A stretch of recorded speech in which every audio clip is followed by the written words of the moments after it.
Que as palavras do Santo Evangelho perdoem os nossos pecados e nos conduz à vida eterna. Bem, meus queridos, estamos no 4º domingo do Advento e já estamos praticamente findando esse tempo de preparação para essa festa maior, não é? Que é o Natal do nosso Senhor Jesus Cristo. Hoje estamos há 3 dias, não é? Da celebração onde festejamos esse evento salvífico histórico da encarnação do Verbo. E o Natal não é somente essa festa onde nos reunimos enquanto família para comermos algo, para partilharmos uma refeição, não é? O Natal é esse evento que imprime em nós, ou deveria ao menos, esse algo, esse temor, esse querer, essa vontade de Deus na nossa vida, porque, afinal de contas, Natal é o nascimento daquele que veio para nos salvar. Não é somente o momento de comes e bebes, não é? Olha, um Deus que nos amou, que quer nos ensinar, que quer nos mostrar o caminho da salvação, Ele se imprime na história, se encarna para se revelar. A quem? A nós que somos pequeninos. Para nos mostrar e revelar algo maior que nós mesmos. Ele se encarna para que possamos perceber na nossa vida a sua ação e da nossa vida fazermos uma ação oferente a Deus. Vejamos, sabe que hoje eu gostaria de fazer, se eu conseguir, 3 reflexões com vocês. Primeiro, dessa vontade de Deus de usar a nós que somos tão pequenos e imperfeitos. Depois um pouquinho sobre a vontade e depois sobre o encontro, não é? Veja, na primeira leitura de hoje nós temos a profecia de Miqueias falando sobre a pequena Belém. Essa cidade tão pequenina, mas muito antiga, nasceu numa grande cidade onde seria reconhecido e aclamado, mas Deus, na sua sabedoria, quisera que Jesus nascera nessa pequena cidade. Talvez pelo nome, não é? Que é bastante sugestivo, cidade do pão.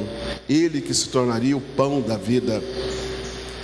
Veja, mas Deus na história usou sempre de pessoas improváveis, e eu não sei nem porquê, nessa lógica de Deus, Ele quer usar a nós, não é? Sendo que Ele tem tanto poder e todo o poder, mesmo assim, Ele quer usar de cada um de nós. Santo Agostinho vai dizer que o Deus que nos criou sem nós, não quer nos salvar sem nós, né? O Deus que criou tudo e fez tudo, inclusive a gente, agora não quer que a gente se salve sem a nossa participação. Sabe, essa semana nós tivemos a nomeação do nosso novo bispo auxiliar aqui em Goiânia, não é?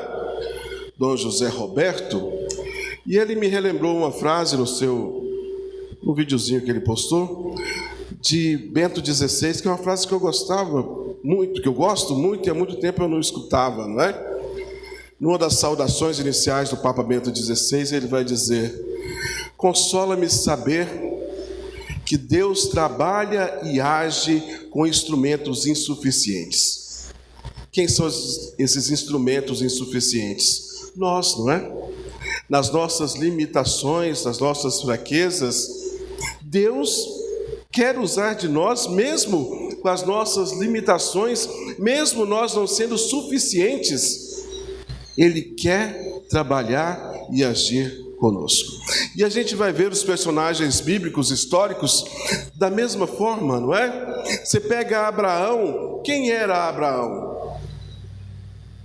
Talvez na sua terra natal ele pudesse ser até alguém, mas quando Deus o chama, ele fala, abandona a sua parentela, e ele parte para um território novo, ninguém o conhecia, era um Zé Ninguém, não é?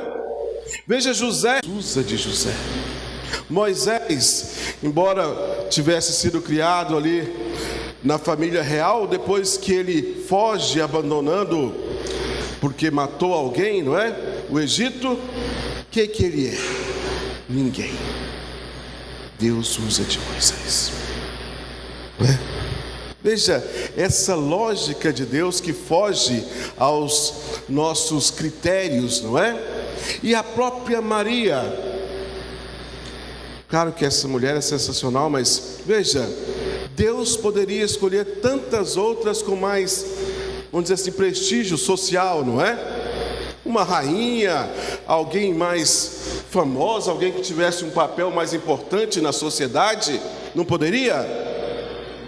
Mas ele escolheu essa jovem moça de 14, 13 anos para desempenhar esse papel essencial na história da salvação.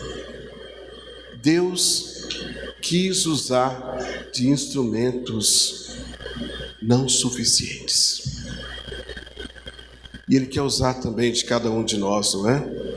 Para a nossa salvação, Ele quer usar de nós instrumentos insuficientes.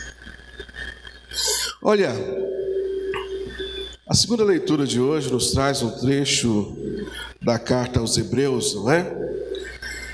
E o autor está falando, e em toda a carta é mais ou menos isso, não é? Ele fala dos sacrifícios antigos que eram feitos de tempos em tempos, de ano em ano, de dia em dia, para a remissão dos pecados.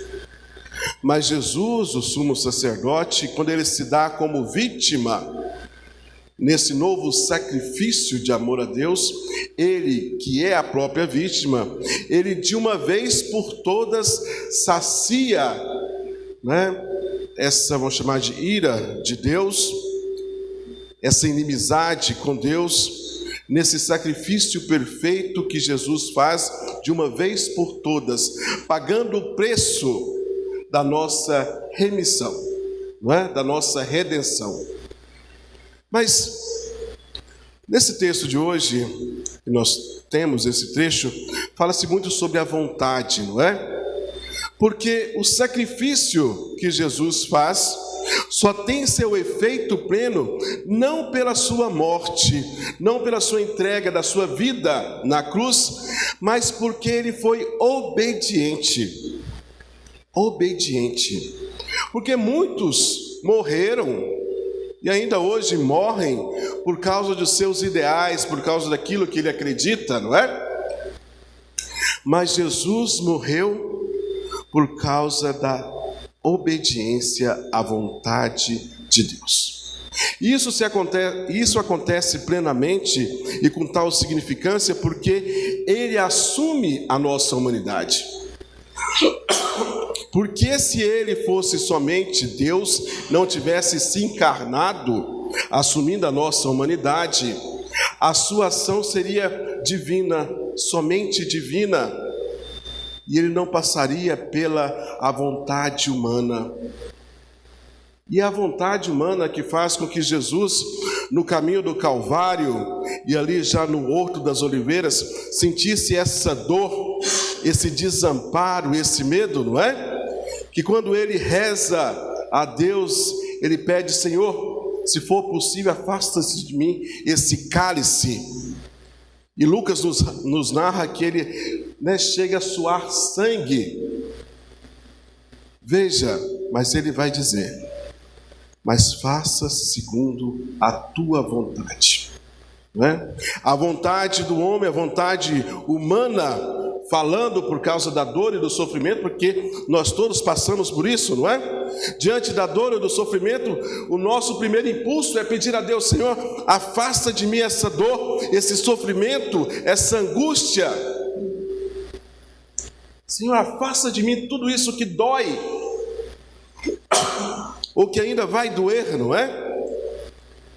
Mas Jesus faz esse pedido enquanto a sua parte carnal, mas pela sua razão, pelo seu intelecto, ele move a sua vontade.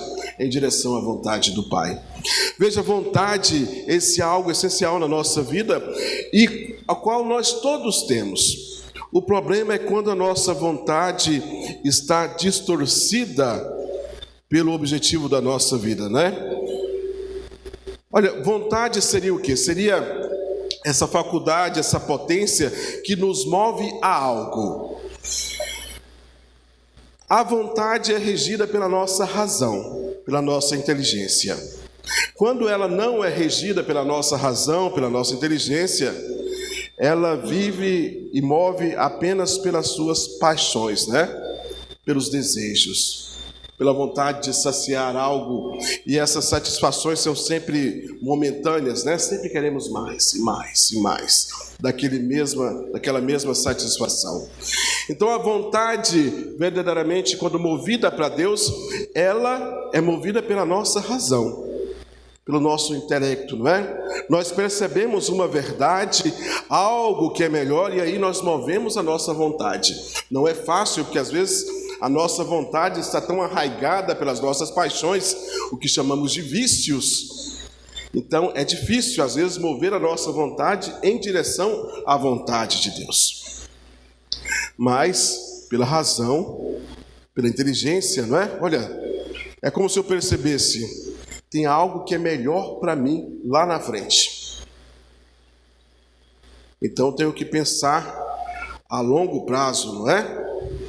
Mas eu tenho vários caminhos que eu estou levando na minha vida que estão me levando em direções diferentes a esse bem que eu estou vendo lá na frente. O que eu preciso fazer? Tentar endireitar meus caminhos, tentar voltar os meus caminhos a esse algo verdadeiro que está lá, que é para o meu bem. Nem sempre é fácil, mas é o caminho que nós devemos fazer para uma felicidade verdadeira, para uma organização da nossa vida, não é? Sabe, essa é uma grande dificuldade nossa, e veja porque por vezes nós pensamos que muitas coisas é para o nosso bem, para a nossa felicidade, para a nossa alegria, e de repente nós fazemos mau uso dessas coisas, não é? Vou dar um exemplo, como a questão da sexualidade, não é? Quantas vezes a sexualidade é usada de maneira errada, e às vezes é uma cultura que nós temos, não é? Principalmente da experimentação. Às vezes vem de escola esse ensino que a pessoa tem que experienciar, fazer experiência sexual fora do matrimônio, como se isso fosse uma vantagem, não é? E se prega isso e fala tem que fazer mesmo. Mas toda vez que isso acontece, causa um dano, não é? E às vezes a gente não percebe isso. E sabe que eu também fui criado nessa mentalidade. E aí a gente repara várias coisas nessa cultura de hoje que vem diretamente envolvida nisso, não é? Como reflexo disso, consequência disso. Olha quantos casais não se satisfazem um com o outro, tem que experimentar várias coisas, os sex shops estão cheios de apetrechos para esses casais que não se satisfazem, porque fizeram várias experiências antes e agora querem levar essas experiências para o casamento, para o leito conjugal.